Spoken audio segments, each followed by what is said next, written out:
A millionaire invites her black maid son to play chess as a joke. She didn't know he was a child genius. "Come here, boy, how about showing me how you play chess in the slums?"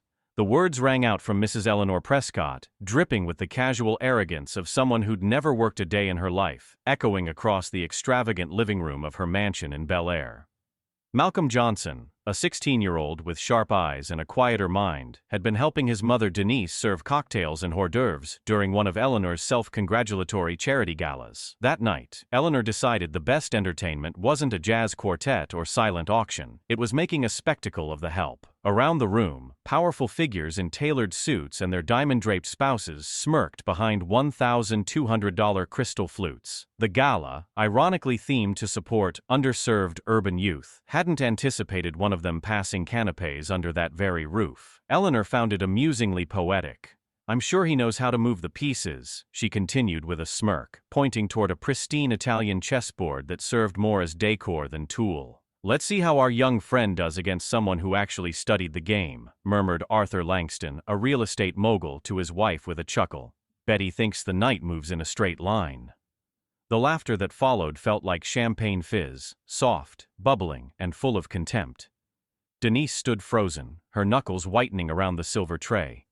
2 decades scrubbing marble floors, raising her son alone, while enduring humiliation with grace. And now she had to watch him turned into a living punchline. She had known Eleanor since her debutante days, watched her grow from a sheltered heiress into an icy puppet master of high society. "Denise, why don't you pause for a bit?" Eleanor said with feigned kindness. "I want you to watch your son play. It might be enlightening." Malcolm said nothing at first. His deep gaze scanned the room, not just the board. He knew better than most how silence could shatter facades faster than words. In that moment, he saw a sea of privilege blind to what sat before them. There was something still, calculating, almost eerie in the way he stood, like a quiet before a hurricane. His fingers twitched as if he were already mapping the game on a board no one else could see. "Certainly, Mrs. Prescott," he finally said, voice calm and unsettlingly sure. "It would be an honor." Eleanor reclined into a leather armchair like royalty preparing for a court jester's act. "I assume you've never played on a board like this? Hand-carved marble? Every piece worth more than your family's rent, I imagine," she laughed. From the corner, State Senator Grace Donovan whispered, "Isn't this a bit much, Eleanor? The poor kid's going to be crushed." "Oh, please," Eleanor replied, straightening her emerald necklace. "He'll go home bragging that he played chess in a real mansion.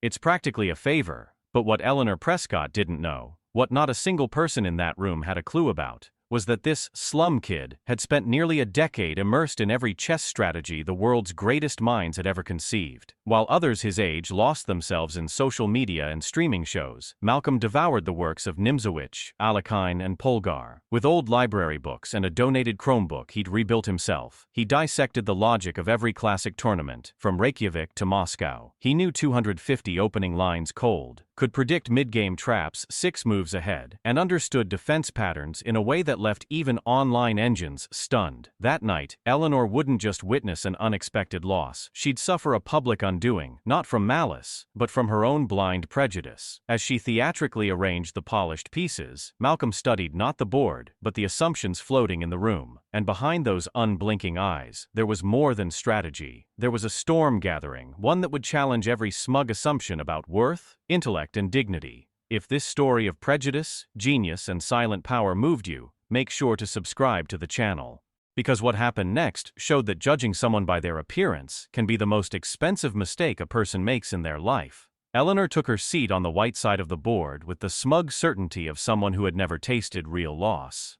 "I always play white, darling. It's a family thing," she declared, brushing aside the fact that in proper chess, colors are decided by drawing lots. Malcolm gave a silent nod and began arranging his black pieces with a precision that made Arthur Langston narrow his eyes. Each figure landed precisely in the center of its square, flawlessly aligned, as if this Italian marble set was just one more battlefield he had mastered long ago. "Let's make it fun," Eleanor called out to the audience. "If this boy manages to give me even a single scare, I'll donate $900 to, some random inner-city school or whatever." Laughter returned, polite and sharp. But this time, Malcolm raised his eyes and smiled, a smile that chilled his mother to the bone. Denise knew that look. It was the same smile he wore at 9 when a teacher mocked his spelling and he came home with a regional trophy. The same smile he gave her at 11 when he told her he no longer needed help with algebra. Eleanor opened with a simple pawn push, E4. King's pawn opening, she explained, oozing condescension. A classic we all used to practice back at Yale. Malcolm's reply was immediate. C5. The Sicilian defense. The room fell into a soft, stunned silence. That wasn't a lucky guess. It was a signal. Congresswoman Donovan leaned forward, brows slightly raised. Eleanor paused for a moment, long enough for Malcolm to understand she had memorized a few openings but had no real grasp of the game's architecture. She responded with NF3, likely something she'd seen in her country club's afternoon lessons. As she hesitated again, Malcolm's mind wandered for a split second to a rainy evening 8 years ago when, at just 8 years old, he had discovered a torn-up chess book discarded near the library. He'd hidden it in his backpack, carried it home, and begged Denise to explain the game. "Baby, why chess?" she'd asked, exhausted after scrubbing luxury condos for 14 hours straight. "Because rich kids play it, and they always say they're smarter than us," he answered. Back then, Denise barely made $500 a month. No internet, no coach, no computer, but the local library became his sanctuary. Day after day, he would walk over 2 miles after school to sit among dust-covered tomes and learn from the past masters whose names no one in his neighborhood could pronounce. Eleanor finally moved D3, a cautious and dull move that revealed more about her desire for control than any chess ambition. Malcolm's response came instantly. NC6. Purposeful. Sharp. Each of his moves dropped onto the board in under 5 seconds, as if replaying a match he'd rehearsed in dreams. "Someone's in a bit of a rush," Eleanor joked. "In real chess, dear, you pause to think." That's when Malcolm pulled his first trap. He leaned back, furrowed his brow theatrically, and waited 15 seconds, then softly played G6, prepping the bishop's fianchetto. A move that screamed amateur to the untrained eye, yet was the keystone of a layered sequence that wouldn't fully unveil itself for another 10 rounds. "See?" Eleanor turned to her audience with mock triumph. "No patience. Predictable." But Arthur Langston, who'd played club chess back in college and still remembered the echoes of strategy, suddenly leaned forward. He recognized the pattern. "Eleanor, this boy is setting up a fast dragon." "A what?" she snapped, irritated at having her moment of dominance interrupted. "It's a variation of the Sicilian defense, quite advanced." Eleanor glanced at the board, a subtle twitch forming at the corner of her mouth. "Ridiculous. He probably saw it in a movie," she scoffed.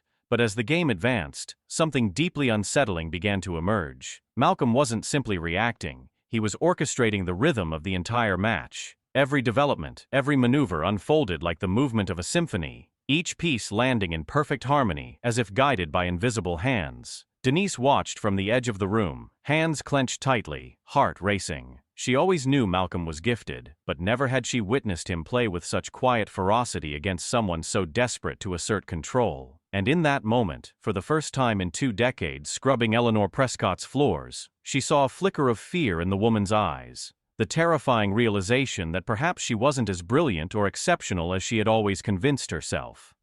Every snide comment, every dismissive glance, only fueled a fire inside Malcolm that Eleanor couldn't begin to comprehend. A silent resolve born from years of being overlooked and underestimated. What no one in that lavish room understood was that with every contemptuous smirk and ignorant whisper, Eleanor was scripting her own downfall, etched square by square on a board that was no longer just a game, but a reckoning. Malcolm's 10th move stopped the air in the room. A modest pawn sacrifice, subtle and unassuming, but Arthur Langston's whiskey caught in his throat. Any seasoned player would recognize the snare, elegant, lethal, inevitable. "Eleanor," Arthur whispered, almost pleading, "this kid isn't a rookie," but she dismissed him with a wave, too entangled in her desire to prove dominance. "Relax, he's probably memorized a few sequences off YouTube. This'll be over in 5 minutes." But then Malcolm did something no one expected. Rising from his chair, he crossed the polished floor toward Denise, who stood quietly in the shadows, hands clasped. "Mom," he said softly, his voice slicing through the tension like a blade. "Remember when you told me that one day I'd show them who we really are?" Denise nodded, her throat tightening with emotion. She remembered that day like it was yesterday, his 15th birthday, when there wasn't even money for a slice of cake. He'd found her crying in their kitchen and promised that someday, everything would change. That boy has more dignity than all of us combined, murmured Senator Donovan to her husband, eyes locked on the tender exchange. Eleanor drummed her fingers impatiently on the table. Can we get back to the game? I have appointments. But when Malcolm returned to the board, everything about him was different. He no longer moved like a boy placed there as a joke. He sat like someone who had carried struggle, sleepless nights, and silent study on his back for years. His 11th move was a masterstroke, unfolded with the precision of a surgeon. 2 threats. Neither could be blocked without catastrophe. If Eleanor protected her king, she'd lose her queen. If she saved the queen, she'd be checkmated in 3. That can't be right, she whispered, staring at the board, her confidence beginning to crack. That's when Arthur Langston leaned in, voice grim. Eleanor, you're being dismantled by a kid who's probably never even set foot in a formal chess club. Across the room, Malcolm scanned the crowd. Faces that once held boredom now brimmed with disbelief. Senator Donovan had stopped sipping her champagne. She was leaning forward now, utterly captivated. The hotel magnate had set his phone aside. Even Langston's wife, who had been thumbing through a luxury fashion magazine moments earlier, now sat motionless, her eyes glued to the board. Denise recognized that look on her son's face. It was the same one he wore at 12 when he discovered the chess section buried in the back of the public library. The same look he had for 5 uninterrupted hours studying grandmaster games on a glitchy old computer they'd salvaged from a neighbor's trash. It was the look that got him out of bed every morning at 5 a.m. to solve complex tactics before catching the bus to school. Eleanor finally made a move, a clumsy attempt to escape. But Malcolm had foreseen that line 6 moves ago. Check, he said softly, sliding his queen into a position that offered not 1, but 3 inevitable paths to victory. The silence in the room was like static, charged, and waiting to crack. Eleanor stared at the board, then at Malcolm, then back again, her fingers trembling slightly, not from fear, but from a quiet fury at the dawning realization that she was being outmaneuvered by someone she had considered beneath her.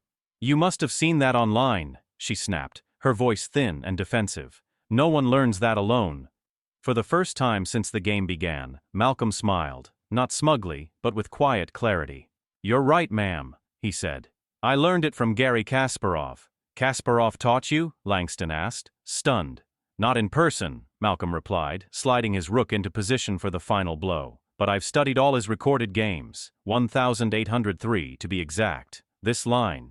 He used it against Karpov in 1984, World Championship, Game 23. Eleanor looked up, scanning the room for allies, but the sea of faces that once greeted her with adoration now met her with something unfamiliar. Disapproval. For the first time in her life, Eleanor Prescott was not the center of reverence but a symbol of oblivious arrogance. That's when Denise stepped forward, her voice steady, each word heavy with earned pride. My son woke up at 5 every morning to study before school. He walked 6 miles to the library because we couldn't afford internet while I worked double shifts. He solved chess problems by candlelight when they cut our power, and not once did he complain. The room was frozen. No one dared to move. No one dared to breathe. Malcolm turned toward his mother, his expression a blend of love and steel resolve. Checkmate, he said gently, lowering his queen to its final destination. Eleanor stared at the board as if willing the pieces to rearrange themselves. But they didn't. And when she finally looked up, the boy she had dismissed stood there with the same composed grace he had shown all along. But now, the entire room saw it. The guests no longer viewed Malcolm as a novelty or charity case. They saw him for what he truly was, a force. And when they turned to Eleanor, it was with something she'd never faced before. Embarrassment, disappointment, not for her loss, but for everything she represented.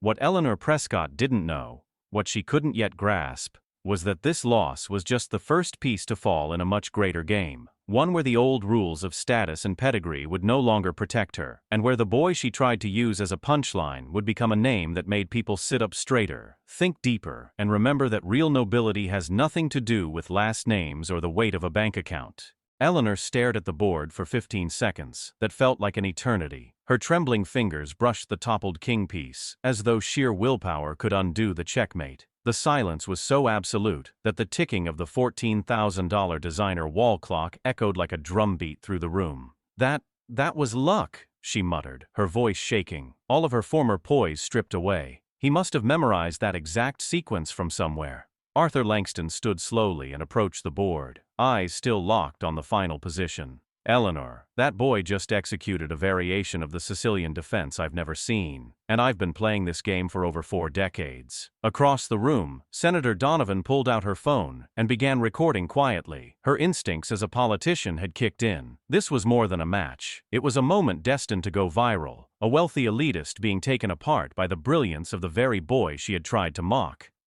"I don't accept this," Eleanor snapped, rising abruptly and knocking several pieces onto the marble floor. "This isn't right. No one learns to play like that alone. Someone trained him. This was orchestrated to embarrass me." Malcolm remained seated, his gaze steady, untouched by her rage. "Would you like a rematch?" he asked softly. "Or perhaps I could play everyone in this room at once, if that would make it fair." A low murmur spread through the crowd, not of disbelief, but awe. The suggestion should have sounded ridiculous, but after what they had just witnessed, no one dared to dismiss him. "You're being insolent now," Eleanor snapped, her cheeks flushed with fury. "A boy from the ghetto doesn't speak to his superiors like that." That's when Denise stepped forward, lifting her chin, and, for the first time in 20 years, met Eleanor Prescott's eyes without lowering her own. "Mrs. Prescott," she said evenly, voice clear and unshaken. "My son isn't from the ghetto. We're from a working-class community. And he's not being arrogant. He's telling the truth about what he's capable of, something you clearly can't bring yourself to do." The atmosphere in the room shifted like a weather front. Some guests exchanged tense glances, realizing that what they were witnessing had little to do with chess and everything to do with truth, power, and dignity. Eleanor's lip curled. "How dare you speak to me like that? Have you forgotten your place in this house?" "No," Denise replied calmly. "I just remembered my worth." Arthur Langston stepped in, visibly unsettled by the tension. "Eleanor, perhaps it's time to acknowledge that the young man is simply brilliant." Eleanor laughed bitterly, shaking her head. "You're all fools. This was a setup. Someone trained him to humiliate me, to make me look small in front of everyone." Malcolm rose at last, and when he spoke, his voice was calm but heavy with a gravity that stopped every breath in the room. "Mrs. Prescott, do you want the truth? I wasn't trained to defeat you. I trained myself every single day for 8 years. Not to shame anyone, but because I dreamed of playing against people who respected the game. People who believe that talent doesn't come with a last name or a bank balance. When you asked me to show you how we play in the ghetto, I thought it was finally my chance to prove I deserved respect. But now I see you never wanted a match. You wanted a performance. You wanted to laugh." His eyes scanned the room, meeting every face. Senator Donovan had lowered her phone, too moved to continue recording. "How old are you, son?" she asked quietly. 17, Malcolm replied. "And how long have you been playing?" "Seriously?" 8 years. The senator turned to Eleanor with an expression caught somewhere between disbelief and disgust. "Eleanor, you've just been defeated by a self-taught teenager. A teenager whose family you employ. A teenager you invited to play as a joke." Eleanor felt the crushing weight of every pair of eyes in the room, and for the first time in her life, they weren't filled with admiration or envy. They were filled with judgment. I didn't know he played seriously," she stammered, but even to her own ears, her voice sounded feeble and irrelevant. "That's not the question," Arthur Langston snapped, his irritation finally surfacing. "The question is why you invited him to play in the first place, assuming he'd lose. Was it because he's your maid's son? Because he's black? Because he doesn't have money?" The silence that followed hit harder than any insult. Malcolm continued quietly resetting the pieces, each one placed with calm, unshakable focus. "Thank you for the game, Mrs. Prescott. It was educational." When the board was reset, he turned to his mother. "Mom, can we go? I've got school tomorrow." Denise nodded and slowly removed the apron she'd worn all evening to serve drinks. But before walking away, she faced Eleanor one last time.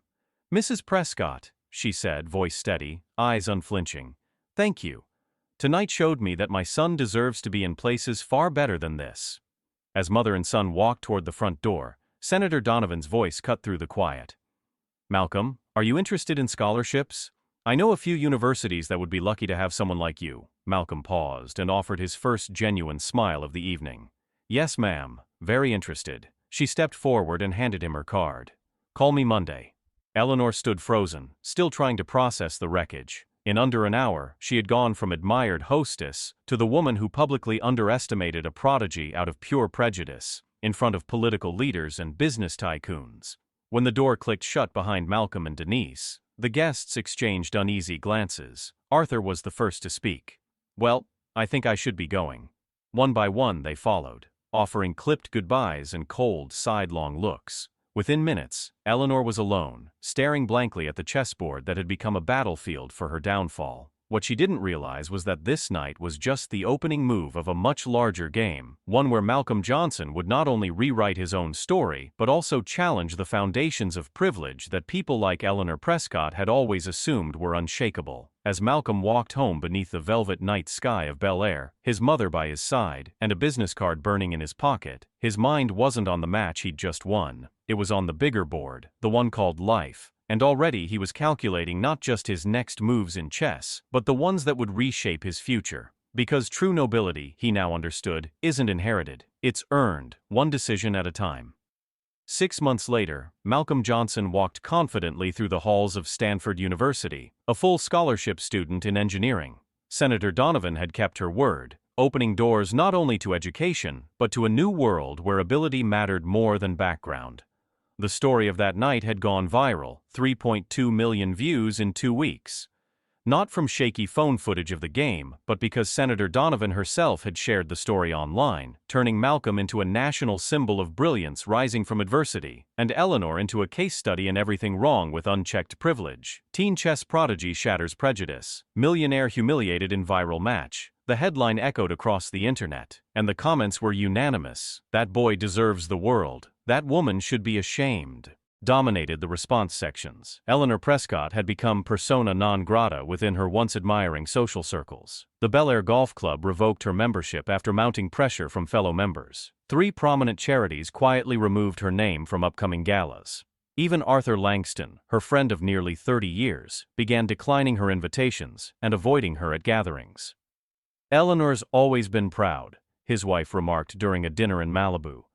"But I never imagined she could be that cruel, to humiliate a child like that in front of everyone." What stung Eleanor the most wasn't the public backlash or the social exile. It was the quiet realization that Malcolm had never sought revenge, never tried to ruin her. He had simply played chess with the brilliance of someone shaped by quiet discipline and years of invisible effort. The shame she now lived with was self-made, a direct result of her own assumptions and condescension. Meanwhile, Denise had been offered a promotion to head of housekeeping at a luxury resort in Santa Monica, tripling her income and providing full benefits. It wasn't a handout. It was a long overdue acknowledgement of her integrity and professionalism. And Malcolm? He launched a free online chess initiative connecting underserved youth with college mentors. In under 6 months, over 1,200 students weren't just learning how to play, they were discovering patience, foresight, and confidence that no traditional classroom had ever given them. "Chess taught me that every person has unique strategic value," Malcolm shared during a CNN interview. "And Eleanor Prescott taught me that some people need to lose everything before they understand what really matters." When asked if he harbored resentment toward the woman who had tried to belittle him, Malcolm responded with the same poise he showed that night in Bel Air. "Grudges are just pieces that block progress. I'd rather focus on what I can build." Eleanor watched that interview alone in her marble-trimmed living room, now silent without the flow of admirers and sycophants. Only then did she truly grasp what had been lost. Not just a chess match, but the rare opportunity to grow. Arthur Langston had called her once after the incident. "Eleanor," he said bluntly, "you built that disaster yourself." Malcolm just responded with a class you never managed to show, and the impact didn't stop there.